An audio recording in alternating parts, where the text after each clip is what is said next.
प्यारे विद्यार्थियों, सत श्री अकाल। स्वागत है तुहाडा मेरे यूट्यूब चैनल शिवराज ढिल्लों दे विच। चैनल नूं सबसक्राइब करो ते नाल ही वीडियो नूं लाइक अते शेयर जरूर करना है। अज असीं पढ़ांगे टॉपिक समानता। 11वीं जमात दे इस पाठ दियां मैं 2 वीडियो ऑलरेडी अपलोड कर चुकिया हाँ। अज असीं इस दे प्रश्नां अते उत्तरां दी दोहराई करांगे। प्रश्न नंबर 1, सब तो पहला असीं 1 नंबर के प्रश्नों की दोहराई करते हैं। समानता लोकतंत्र का एक महत्वपूर्ण थंम है, ठीक गलत? बिल्कुल ठीक है जी। समानता सुतंत्रता लोकतंत्र के महत्वपूर्ण थंम हैं, अर्थात लोकतंत्र समानता और सुतंत्रता के सिद्धांतों पर ही आधारित होंदा है। अमरीका की सुतंत्रता की घोषणा कदों हुई? 1776 दे विच अमरीका की सुतंत्रता की घोषणा हुई सी और पहली बार समानता के सिद्धांतों नूं अमरीका की सुतंत्रता की घोषणा दे विच जिहड़ा ओह बोलिया गया सी, जां कह लो कि उहदी घोषणा हुई सी। प्रश्न नंबर 3, अमरीका की सुतंत्रता की घोषणा ये स्वीकार करती है कि सारे व्यक्ति समान पैदा हुए हैं अते उन्हां च समानता पाई जाती है, ठीक गलत? बिल्कुल ठीक। अमरीका की सुतंत्रता की घोषणा दे विच यही गल है जो कही गई सी। हालांकि ये कहा जाता है कि इस तरह की समानता आधुनिक मनुखी समाज दे विच संभव नहीं कि सारे ही समान हो जान, क्योंकि कुदरत वालों ही मनुखों के विच थोड़ा बहुता अंतर पाया जाता है। उन्हों का बुद्धि अंक का फर्क होंदा है, उन्होंने शरीरक बनतर का अंतर होंदा है, उन्हों की जी शरीरक समर्था का अंतर होंदा है। इस तरीके नाल चाहे अमरीका की सुतंत्रता की घोषणा के ये गल कही गई सी, ये प्रश्न बिल्कुल ठीक है, पर कुदरती तौर पर इस गल नूं लागू करना असंभव लगता है। अगली स्लाइड पर जाने आ। प्रश्न नंबर 4, समानता का अर्थ बिना किसी भेदभाव के सारे व्यक्तियों नूं समान अधिकारां की प्राप्ति है, ठीक गलत? बिल्कुल ठीक है जी। समानता का अर्थ ही यह है बिना किसी भेदभाव तो, बिना किसी जात नस्ल धर्म रंग के भेदभाव तो सारिਆਂ ਨੂੰ समान अधिकार प्राप्त होण। समानता का अर्थ जन्म धर्म नस्ल रंग आदि के आधार उपर विशेष अधिकारां की अणहोंद है, ठीक गलत? बिल्कुल ठीक है जी। समानता का अर्थ की है बिना किसी जात धर्म नस्ल रंग के भेदभाव के सारिਆਂ ਨੂੰ ਇੱਕੋ ਜਿਹੇ अधिकार, अर्थात किसी खास वर्ग ਨੂੰ किसी खास व्यक्ति ਨੂੰ विशेष अधिकार नहीं देने, दूजे नालों अलग अधिकार नहीं देने, सारिਆਂ ਨੂੰ ਇੱਕੋ ਜਿਹੇ अधिकार देने हैं। प्रश्न नंबर 6, नागरिक समानता का दूजा नाम कानूनी समानता है, ठीक गलत? बिल्कुल ठीक है जी। नागरिक समानता नूं कानूनी समानता भी कहा जाता है। इंपॉर्टेंट क्वेश्चन है, नोट कर लो। हाँ जी। प्रश्न नंबर 7, आर्थिक समानता तो बिना राजनीतिक स्वतंत्रता निरार्थक है, ठीक गलत? बिल्कुल ठीक है जी। जेकर आर्थिक तौर पर जिहड़ा कमजोर व्यक्ति है ਉਹਦੇ ਲਈ राजनीतिक स्वतंत्रता का कोई महत्व नहीं, क्योंकि वो व्यक्ति ना तो चोण लड़ सकता ना ही वो जिहड़ा हैगा जे चोण लड़दा है तो किसी अमीर व्यक्ति के बराबर है जिहड़ा वो काम कर सकता है।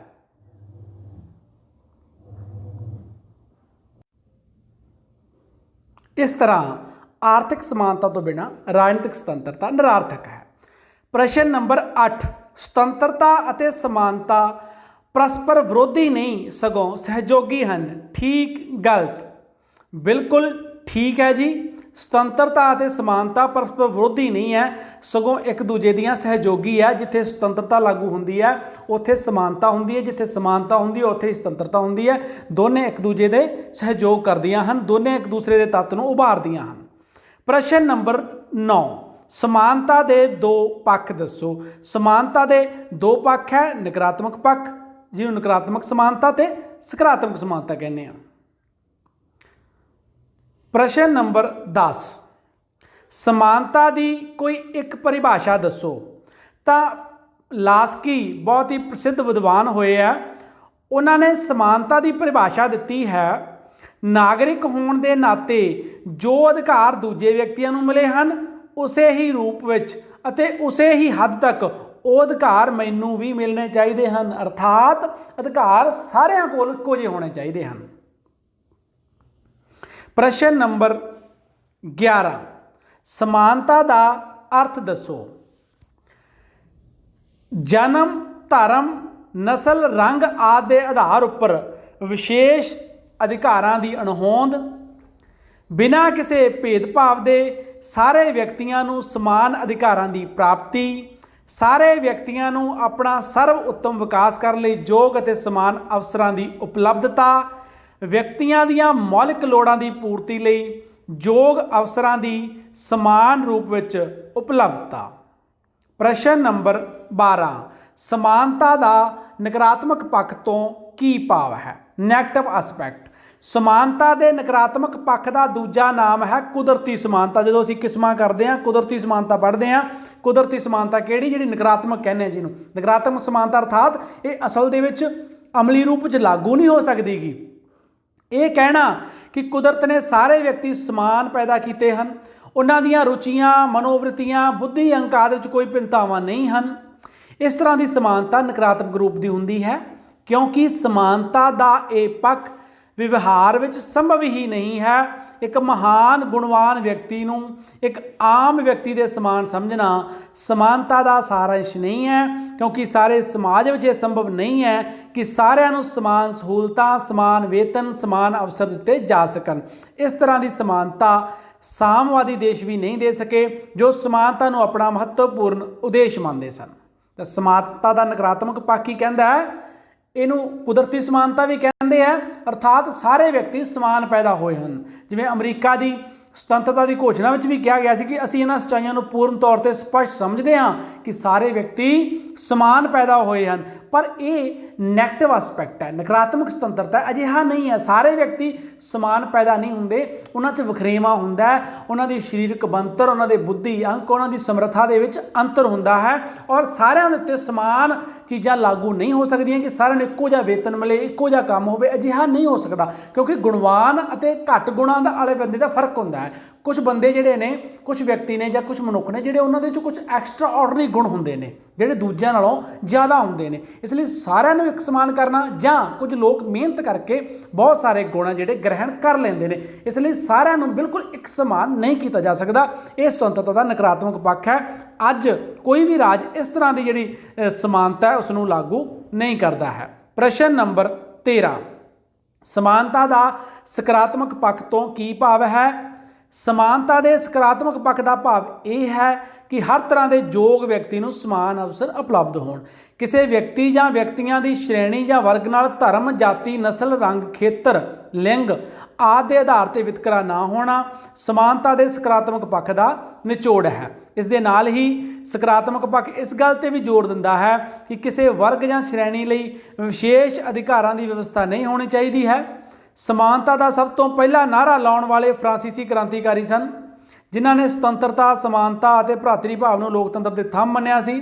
ਹਰੇਕ ਲੋਕਤੰਤਰੀ ਸਮਾਜ ਨੂੰ ਵੀ ਸਕਾਰਾਤਮਕ ਸਮਾਨਤਾ ਹੀ ਦਿੱਤੀ ਜਾਂਦੀ ਹੈ, ਕਿਉਂਕਿ ਇਸ ਤਰ੍ਹਾਂ ਦੀ ਸਮਾਨਤਾ ਹੀ ਸੱਭਿਅਕ ਸਮਾਜ ਵਿੱਚ ਸੰਭਵ ਹੋ ਸਕਦੀ ਹੈ। ਆਪਾਂ ਪਹਿਲਾਂ ਗੱਲ ਕੀਤੀ ਸੀ ਨਕਾਰਾਤਮਕ ਸੁਤੰਤਰਤਾ, ਕੁਦਰਤੀ ਸੁਤੰਤਰਤਾ, ਕੁਦਰਤੀ ਸਮਾਨਤਾ, ਨਕਾਰਾਤਮਕ ਜਿਹੜੀ ਸਮਾਨਤਾ ਉਹ ਕੁਦਰਤੀ ਸਮਾਨਤਾ, ਇਹਨੂੰ ਲਾਗੂ ਨਹੀਂ ਕੀਤਾ ਜਾ ਸਕਦਾ ਅਮਲੀ ਰੂਪ ਦੇ ਵਿੱਚ।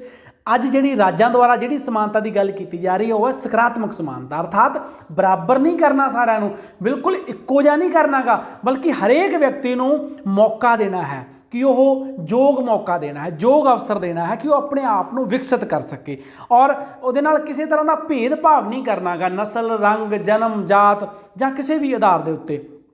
ਇਸ ਲਈ ਜਿਹੜੇ ਸਭ ਲਈ ਇੱਕੋ ਜਿਹਾ ਵਿਹਾਰ, ਸਭ ਲਈ ਇੱਕੋ ਜਿਹੇ ਅਧਿਕਾਰ, ਸਭ ਲਈ ਇੱਕੋ ਜਿਹੇ ਮੌਕੇ ਹੋਣੇ ਚਾਹੀਦੇ ਆ। ਉਹਨਾਂ ਮੌਕਿਆਂ ਦਾ ਕੋਈ ਲਾਭ ਉਠਾਉਣਾ ਉਹ ਵਿਅਕਤੀ ਦੇ ਗੁਣਾਂ 'ਤੇ ਜਾਂ ਉਹਦੀ ਇੱਛਾ 'ਤੇ ਨਿਰਭਰ ਕਰਦਾ ਹੈ। ਪ੍ਰਸ਼ਨ ਨੰਬਰ 14, ਅਸਾਰੂ ਵਿਤਕਰੇ ਦੀ ਆਗਿਆ ਤੋਂ ਤੁਸੀਂ ਕੀ ਸਮਝਦੇ ਹੋ। ਵੈਰੀ ਇੰਪੋਰਟੈਂਟ ਕੁਐਸਚਨ ਹੈ ਜੀ, ਇਹਨੂੰ ਨੋਟ ਕਰ ਲਓ। Very important question. ਉਸਾਰੂ ਵਿਤਕਰੇ ਦੀ ਆਗਿਆ ਤੋਂ ਤੁਸੀਂ ਕੀ ਸਮਝਦੇ ਹੋ, 1 ਨੰਬਰ 'ਚ ਵੀ ਆਉਂਦਾ ਹੈ ਔਰ 2 ਨੰਬਰ ਜਾਂ 4 ਨੰਬਰ 'ਚ ਵੀ ਪੁੱਛਿਆ ਜਾਣ ਵਾਲਾ ਸਵਾਲ ਹੈ। ਉਸਾਰੂ ਜਾਂ ਸਕਾਰਾਤਮਕ ਵਿਤਕਰਾ, ਕਿਉਂਕਿ ਹੁਣ ਤੱਕ ਅਸੀਂ ਸਮਾਨਤਾ ਦੇ ਵਿੱਚ ਕੀ ਪੜ੍ਹਦੇ ਆ ਰਹੇ ਹਾਂ, ਵਿਤਕਰਾ ਨਹੀਂ ਕਰਨਾ, ਭੇਦਭਾਵ ਨਹੀਂ ਕਰਨਾ, ਤੇ ਇੱਥੇ ਅਸੀਂ ਕਹਿ ਰਹੇ ਹਾਂ ਵਿਤਕਰਾ, ਉਹਦੇ ਨਾਲ ਲਾ ਰਹੇ ਹਾਂ ਉਸਾਰੂ। ਤਾਂ ਕੀ ਹੈ ਇਹ ਜਿਹੜਾ ਹੁਣ ਤੱਕ ਅਸੀਂ ਸਮਾਨਤਾ ਦੇ ਵਿੱਚ ਕਹਿ ਰਹੇ ਸੀ ਨਹੀਂ ਕਰਨਾ, ਤੇ ਹੁਣ ਅਸੀਂ ਕਹਿੰਦੇ ਆ ਵੀ ਇਹਦੀ ਆਗਿਆ ਹੈ। ਤਾਂ ਆਓ ਸਮਝੀਏ, ਅਸਾਰੂ ਜਾਂ ਸਕਾਰਾਤਮਕ ਵਿਤਕਰੇ ਤੋਂ ਭਾਵ ਅਜਿਹਾ ਵਿਤਕਰਾ ਹੈ ਜੋ ਕਮਜ਼ੋਰ ਸ਼੍ਰੇਣੀਆਂ ਦੇ ਲੋਕਾਂ ਨੂੰ ਉੱਚਾ ਚੁੱਕਣ ਲਈ ਕੀਤਾ ਜਾਂਦਾ ਹੈ। ਸਾਡੇ ਦੇਸ਼ ਵਿੱਚ ਅਨੁਸੂਚਿਤ ਜਾਤੀਆਂ, ਅਨੁਸੂਚਿਤ ਕਬੀਲਿਆਂ, ਪਛੜੀਆਂ ਸ਼੍ਰੇਣੀਆਂ, ਇਸਤਰੀਆਂ ਆਦਿ ਲਈ ਕਈ ਤਰ੍ਹਾਂ ਦੇ ਰਾਖਵੇਂਕਰਨ ਦੀ ਵਿਵਸਥਾ ਕੀਤੀ ਜਾਂਦੀ ਹੈ। ਅਜਿਹੇ ਰਾਖਵੇਂਕਰਨ ਦੀ ਵਿਵਸਥਾ ਨਿਰਸੰਕੋਚ ਸਮਾਨਤਾ ਦੇ ਸਿਧਾਂਤ ਦੇ ਵਿਰੁੱਧ ਹੈ, ਪਰ ਇਹ ਵਿਤਕਰਾ ਕਮਜ਼ੋਰ ਸ਼੍ਰੇਣੀਆਂ ਦੇ ਲੋਕਾਂ ਨੂੰ ਵਿਕਸਿਤ ਹੋਣ ਲਈ ਵਿਸ਼ੇਸ਼ ਸਹੂਲਤਾਂ ਦੇਣ ਲਈ ਕੀਤਾ ਜਾਂਦਾ ਹੈ, ਤਾਂ ਜੋ ਸਦੀਆਂ ਤੋਂ ਚੱਲੇ ਆ ਰਹੇ ਦੱਬੇ ਕੁਚਲੇ ਵਿਅਕਤੀ ਵੀ ਦੂਜੀਆਂ ਵਿਕਸਿਤ ਸ਼੍ਰੇਣੀਆਂ ਦੇ ਲੋਕਾਂ ਵਾਂਗ ਵਿਕਾਸ ਕਰ ਸਕਣ। ਇਸ ਤਰ੍ਹਾਂ ਦੇ ਅਸਾਰੂ ਜਾਂ ਸਕਾਰਾਤਮਕ ਵਿਤਕਰੇ ਦੀ ਵਿਵਸਥਾ ਸਮਾਨਤਾ ਦੇ ਸਿਧਾਂਤ ਦੀ ਉਲੰਘਣਾ ਨਹੀਂ ਮੰਨੀ ਜਾਂਦੀ ਹੈ। ਹੁਣ ਅਸੀਂ ਕੀ ਗੱਲ ਕਰ ਰਹੇ ਹਾਂ? ਅਸਾਰੂ ਵਿਤਕਰਾ ਮਤਲਬ ਸਾਡੇ ਸਮਾਜ ਦੇ ਵਿੱਚ, ਸਾਡੇ ਸਿਸਟਮ ਦੇ ਵਿੱਚ ਕੁਝ ਜਾਤੀਆਂ ਨੂੰ, ਕੁਝ ਵਰਗਾਂ ਨੂੰ ਰਾਖਵਾਂਕਰਨ ਦਿੱਤਾ ਗਿਆ, ਜਿਵੇਂ SC ਅਨੁਸੂਚਿਤ ਜਾਤੀਆਂ, ST ਅਨੁਸੂਚਿਤ ਕਬੀਲੇ, BC ਬੈਕਵਰਡ ਕਲਾਸ ਪਛੜੀਆਂ ਸ਼੍ਰੇਣੀਆਂ, ਉਹਨਾਂ ਲਈ ਸਕੂਲਾਂ, ਕਾਲਜਾਂ, ਜੌਬਸ ਜਾਂ ਹੋਰ ਕਈ ਜਗ੍ਹਾ ਦੇ ਉੱਤੇ ਰਾਖਵਾਂਕਰਨ ਹੁੰਦਾ ਹੈ ਕਿ ਉਹਨਾਂ ਪਦਵੀਆਂ ਦੇ ਉੱਤੇ ਇਸ ਵਰਗ ਦੇ ਵਿਅਕਤੀ ਹੀ ਲੱਗ ਸਕਦੇ ਹਨ। ਤਾਂ ਇਹ ਹੈ ਤਾਂ ਵਿਤਕਰਾ, ਕਿਉਂਕਿ ਉੱਥੇ ਸਾਰੇ ਵਿਅਕਤੀ ਨਹੀਂ ਬਲਕਿ ਉਹ ਖਾਸ ਵਰਗ ਹੀ ਲੱਗ ਸਕਦਾ ਹੈ। ਪਰ ਜਿਹੜਾ ਇਹ ਵਿਤਕਰਾ ਹੈ ਇਹ ਅਸਾਰੂ ਵਿਤਕਰਾ ਹੈ। ਇਹ ਜਾਤ, ਨਸਲ, ਰੰਗ ਭੇਦਭਾਵ ਨਹੀਂ ਹੈ। ਇਹ ਕੁਝ ਜਿਹੜੇ ਵਰਗ ਹੈ ਉਹਨਾਂ ਨੂੰ ਇਸ ਲਈ ਦਿੱਤਾ ਗਿਆ ਹੈ ਕਿਉਂਕਿ ਲੰਬੇ ਸਮੇਂ ਤੋਂ ਇਤਿਹਾਸ ਦੇ ਵਿੱਚ ਉਸ ਵਰਗ ਨੂੰ ਦੱਬ ਕੇ ਰੱਖਿਆ ਗਿਆ ਸੀਗਾ ਕਿਸੇ ਭੇਦਭਾਵ ਦੇ ਆਧਾਰ ਦੇ ਉੱਤੇ।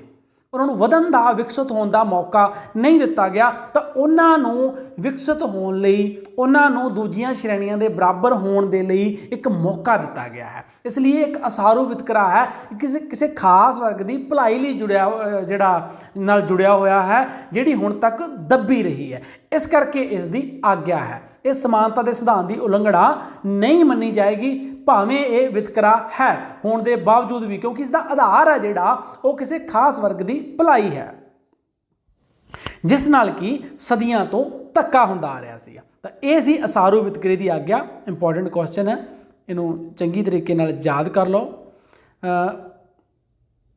ਪ੍ਰਸ਼ਨ ਨੰਬਰ 15, ਸਮਾਨਤਾ ਦੀਆਂ ਵਿਸ਼ੇਸ਼ਤਾਵਾਂ ਦੱਸੋ। ਸਮਾਨ ਅਧਿਕਾਰਾਂ ਦੀ ਵਿਵਸਥਾ, ਸਾਰਿਆਂ ਲਈ ਇੱਕੋ ਜਿਹੇ ਅਧਿਕਾਰ, ਨਾ ਕਿਸੇ ਖਾਸ ਵਰਗ ਜਾਂ ਵਿਅਕਤੀ ਨੂੰ ਖਾਸ ਅਧਿਕਾਰ ਦੇਣੇ ਹੈ, ਨਾ ਕਿਸੇ ਖਾਸ ਵਰਗ ਜਾਂ ਵਿਅਕਤੀ ਨੂੰ ਅਧਿਕਾਰਾਂ ਤੋਂ ਵੰਚਿਤ ਕਰਨਾ ਹੈ। ਵਿਸ਼ੇਸ਼ ਅਧਿਕਾਰਾਂ ਦੀ ਅਣਹੋਂਦ, ਕਿਸੇ ਖਾਸ ਵਰਗ ਨੂੰ ਵਿਸ਼ੇਸ਼ ਅਧਿਕਾਰ ਨਹੀਂ ਪ੍ਰਦਾਨ ਕਰਨੇ, ਸਾਰਿਆਂ ਨੂੰ ਇੱਕੋ ਜਿਹੇ ਅਧਿਕਾਰ ਪ੍ਰਦਾਨ ਕਰਨੇ ਹਨ। ਸਮਾਨ ਅਵਸਰਾਂ ਦੀ ਵਿਵਸਥਾ, ਸਾਰਿਆਂ ਲਈ ਇੱਕੋ ਜਿਹੇ ਅਵਸਰ, ਇੱਕੋ ਜਿਹੇ ਮੌਕੇ, ਬਿਨਾਂ ਜਾਤ, ਨਸਲ, ਧਰਮ, ਰੰਗ ਦੇ ਭੇਦਭਾਵ ਤੋਂ, ਸਿਰਫ ਯੋਗਤਾ ਦੇ ਆਧਾਰ ਦੇ ਉੱਤੇ। ਮੁੱਢਲੀਆਂ ਲੋੜਾਂ ਦੀ ਪੂਰਤੀ, ਮੁੱਢਲੀਆਂ ਲੋੜਾਂ ਸਾਡੀਆਂ ਬਹੁਤ ਸਾਰੀਆਂ ਲੋੜਾਂ ਹਨ, ਪਰ ਕੁਝ ਮੁੱਢਲੀਆਂ ਲੋੜਾਂ ਹਨ, ਅਰਥਾਤ ਜਿਨ੍ਹਾਂ ਤੋਂ ਬਿਨਾਂ ਇੱਕ ਵਿਅਕਤੀ ਸਨਮਾਨਯੋਗ ਜ਼ਿੰਦਗੀ ਨਹੀਂ ਜਿਉ ਸਕਦਾ ਜਾਂ ਜੀਵਨ ਨਿਰਵਾਹ ਨਹੀਂ ਕਰ ਸਕਦਾ। ਸਾਨੂੰ ਖਾਣ ਲਈ ਖਾਣਾ ਚਾਹੀਦਾ ਹੈ, ਪਹਿਨਣ ਲਈ ਕੱਪੜੇ ਚਾਹੀਦੇ ਹਨ, ਘਰ ਚਾਹੀਦਾ ਹੈ ਰਹਿਣ ਲਈ, ਉਹਨੂੰ ਮੇਨਟੇਨੈਂਸ ਕਰਨ ਲਈ ਖਰਚੇ ਚਾਹੀਦੇ ਹਨ। ਔਰ ਪੁਰਾਣੇ ਸਮੇਂ ਦੇ ਵਿੱਚ ਇਹੀ 3 ਲੋੜਾਂ ਮੰਨੀਆਂ ਜਾਂਦੀਆਂ ਸੀ। ਪਰ ਅੱਜ ਦੀ ਗੱਲ ਕਰੀਏ ਤਾਂ ਸਾਡੀਆਂ ਮੁੱਢਲੀਆਂ ਲੋੜਾਂ ਵੱਧ ਗਈਆਂ ਹਨ। ਤਾਂ ਇਸ ਲਈ ਹੋਰ ਜਿਹੜੀਆਂ ਮੁੱਢਲੀਆਂ ਲੋੜਾਂ ਹਨ, ਬੱਚਿਆਂ ਨੂੰ ਸਿੱਖਿਆ ਦਿਵਾਉਣੀ ਹੈ, ਸਿਹਤ ਦੇ ਜਿਹੜੇ ਖਰਚੇ ਹੈ, ਤਾਂ ਇਹ ਸਾਰੀਆਂ ਚੀਜ਼ਾਂ ਵੀ ਜਿਹੜੀਆਂ ਨੇ ਹਰ ਵਿਅਕਤੀ ਦੀਆਂ ਪੂਰਤੀ ਹੋਣੀ ਚਾਹੀਦੀ ਹੈ। ਤਾਂ ਸਮਾਨਤਾ ਦਾ ਅਰਥ ਅਸੀਂ ਇਹ ਪੜ੍ਹਿਆ ਸੀ ਕਿ ਇਹ ਨਹੀਂ ਕਿ ਸਾਰਿਆਂ ਕੋਲ ਇੱਕੋ ਜਿਹੀ ਸੰਪਤੀ ਹੋਵੇ, ਸਾਰਿਆਂ ਕੋਲ ਇੱਕੋ ਜਿਹੀ ਧਨ ਹੋਵੇ, ਸਾਰਿਆਂ ਨੂੰ ਇੱਕੋ ਜਿਹਾ ਹੀ ਵੇਤਨ ਮਿਲੇ, ਨਹੀਂ, ਅਜਿਹਾ ਨਹੀਂ ਹੈ। ਪਰ ਆਰਥਿਕ ਪਾੜਾ ਬਹੁਤ ਜ਼ਿਆਦਾ ਨਾ ਹੋਵੇ। ਇਹ ਨਾ ਹੋਵੇ ਕਿ ਕੋਈ ਵਿਅਕਤੀ ਦਿਨ ਰਾਤ ਕੰਮ ਕਰਕੇ ਵੀ ਉਹਦੀਆਂ ਮੁੱਢਲੀਆਂ ਲੋੜਾਂ ਵੀ ਪੂਰੀਆਂ ਨਾ ਹੋਣ, ਅਜਿਹਾ ਨਹੀਂ ਹੋਣਾ ਚਾਹੀਦਾ। ਘੱਟੋ ਘੱਟ ਮੁੱਢਲੀਆਂ ਲੋੜਾਂ ਹਰ ਵਿਅਕਤੀ ਦੀਆਂ ਪੂਰੀਆਂ ਹੋਣੀਆਂ ਚਾਹੀਦੀਆਂ ਹੈ। ਇਹੀ ਸਮਾਨਤਾ ਦਾ ਸਿਧਾਂਤ ਹੈ। ਵਰਗ ਵੰਡ ਜਾਂ ਸ਼੍ਰੇਣੀ ਵੰਡ ਦੀ ਅਣਹੋਂਦ, ਜਿਹੜਾ ਸਾਡਾ ਸਮਾਜ ਹੈ ਉਹ ਵਰਗਾਂ 'ਚ ਨਾ ਵੰਡਿਆ ਜਾਵੇ, ਅਮੀਰ ਗਰੀਬ, ਪੂੰਜੀਪਤੀ ਪੂੰਜੀਹੀਨ, ਅਜਿਹਾ ਨਾ ਹੋਵੇ। ਠੀਕ ਹੈ, ਸਾਰਿਆਂ ਕੋਲ ਇੱਕੋ ਜਿਹੀ ਸੰਪਤੀ, ਇੱਕੋ ਜਿਹੀ ਧਨ ਨਹੀਂ ਹੋ ਸਕਦਾ ਗਾ। ਸਾਰਿਆਂ ਦੇ ਗੁਣ, ਸਾਰਿਆਂ ਦੀ ਮਿਹਨਤ, ਸਾਰਿਆਂ ਦੀ ਕੈਪੇਬਿਲਿਟੀ, ਸਮਰੱਥਾ ਇੱਕੋ ਜਿਹੀ ਨਹੀਂ ਹੋ ਸਕਦੀ ਗੀ, ਫਰਕ ਹੋਏਗਾ। ਪਰ ਵਰਗ ਨਾ ਬਣ, ਅਮੀਰ ਗਰੀਬ 2 ਵਰਗ ਨਾ ਬਣ, ਵਰਗ ਬਣ ਕੇ ਟਕਰਾਅ ਵਧੇਗਾ ਔਰ ਇੱਕ ਵਰਗ ਦੂਜੇ ਵਰਗ ਦਾ ਸ਼ੋਸ਼ਣ ਕਰੇਗਾ। ਅਜਿਹਾ ਨਹੀਂ ਹੋਣਾ ਚਾਹੀਦਾ ਗਾ। ਅਸਾਰੂ ਵਿਤਕਰੇ ਦੀ ਆਗਿਆ ਅਸੀਂ ਪਿੱਛੇ ਪੜ੍ਹ ਚੁੱਕੇ ਹਾਂ ਇਹਦੇ ਬਾਰੇ। ਅਸਾਰੂ ਵਿਤਕਰਾ, ਚਾਹੇ ਇਸ ਵਿਤਕਰੇ ਦੀ ਮਨਾਹੀ ਹੈ पर एक वितकरा किया जा सकता समानता के सिद्धांत की उलंघना तो बिना उसारू कि ਜਿਹੜੀਆਂ जातां ਜਿਹੜੇ वर्ग किसी लंबे समय तो सदियों तो दबे कुचले ਸੀਗੇ जिन्होंने दबाया गया ਸੀ किसी कारण करके ਉਹਨਾਂ ਨੂੰ ਉੱਪਰ ਉਠਾਉਣ ਦੇ ਲਈ ਕੁਝ ਖਾਸ ਵਰਗਾਂ ਨੂੰ ਰਾਖਵਾਂ ਕਰਨ ਦੇ ਕੇ ਉਹਨਾਂ ਨੂੰ ਬਾਕੀ ਲੋਕਾਂ ਦੇ ਬਰਾਬਰ ਵਿਕਸਿਤ ਹੋਣ ਦਾ ਮੌਕਾ ਦੇਣਾ, ਇਹ ਅਸਾਰੂ ਵਿਤਕਰਾ। ਇਹਦੇ ਬਾਰੇ ਆਪਾਂ ਪਿਛਲੇ ਪ੍ਰਸ਼ਨ ਦੇ ਵਿੱਚ ਚੰਗੀ ਤਰੀਕੇ ਦੇ ਨਾਲ ਮੈਂ ਤੁਹਾਨੂੰ ਕਰਵਾ ਦਿੱਤਾ ਹੈ, ਰਿਪੀਟ ਕਰਨ ਦੀ ਜ਼ਰੂਰਤ ਨਹੀਂ ਹੈ।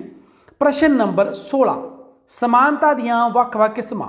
ਕੁਦਰਤੀ ਸਮਾਨਤਾ, ਨਕਾਰਾਤਮਕ ਸਮਾਨਤਾ ਜਦੋਂ ਪੜ੍ਹੀ ਸੀ ਮੈਂ ਤੁਹਾਨੂੰ ਦੱਸਿਆ ਸੀ, ਕੁਦਰਤੀ ਸਮਾਨਤਾ, ਨਕਾਰਾਤਮਕ ਸਮਾਨਤਾ। ਜਿਵੇਂ ਅਮਰੀਕਾ ਦੀ 1776 ਦੀ ਘੋਸ਼ਣਾ 'ਚ ਗਿਆ ਸੀ ਸਾਰੇ ਵਿਅਕਤੀ ਸਮਾਨ ਪੈਦਾ ਹੋਏ ਹਨ, ਤਾਂ ਇਹ ਨਕਾਰਾਤਮਕ ਸਮਾਨਤਾ ਹੈ। ਸਾਰੇ ਵਿਅਕਤੀ ਸਮਾਨ ਪੈਦਾ ਨਹੀਂ ਹੁੰਦੇ, ਉਹਨਾਂ ਦੀਆਂ ਬੁੱਧੀ ਅੰਕ, ਉਹਨਾਂ ਦੀਆਂ ਰੁਚੀਆਂ, ਮਨੋਵਿਰਤੀਆਂ, ਉਹਨਾਂ ਦੀ ਸਰੀਰਕ ਬਣਤਰ, ਸਰੀਰਕ ਸਮਰੱਥਾ ਅੰਤਰ ਹੁੰਦਾ ਹੈ ਉਹਦੇ ਵਿੱਚ। ਇਸ ਲਈ ਕੁਦਰਤ ਦੁਆਰਾ ਇੱਕੋ ਜਿਹੇ ਵਿਅਕਤੀ ਪੈਦਾ ਨਹੀਂ ਕੀਤੇ ਜਾ ਸਕਦੇ, ਤਾਂ ਉਸ ਤਰ੍ਹਾਂ ਦੀ ਸਮਾਨਤਾ ਅਮਲੀ ਰੂਪ 'ਚ ਕਿਵੇਂ ਲਾਗੂ ਕੀਤੀ ਜਾ ਸਕਦੀ ਹੈ।